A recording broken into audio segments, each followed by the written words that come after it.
Hello guys, good morning. Welcome to my channel. So for today's video, we are going to show you how to install a radiator cover for the XSR 155. Okay? So first, you are going to choose an Allen wrench tool to get the screw, to unscrew the screw from the radiator itself.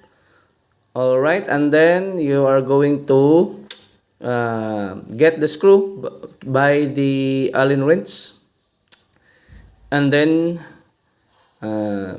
just follow this video. Thank you.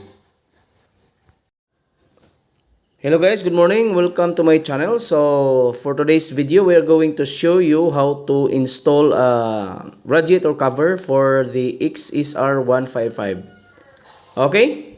So first, you are going to choose an Allen wrench tool to get the screw, to unscrew the screw from the radiator itself.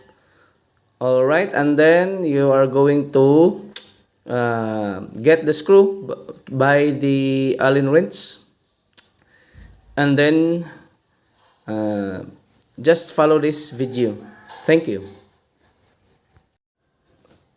Hello guys, good morning. Welcome to my channel. So for today's video, we are going to show you how to install a radiator cover for the XSR 155. Okay? So first, you are going to choose an Allen wrench tool to get the screw, to unscrew the screw from the radiator itself. Alright, and then you are going to get the screw by the Allen wrench, and then just follow this video. Thank you. Hello guys, good morning. Welcome to my channel. So for today's video, we are going to show you how to install a radiator cover for the XSR 155.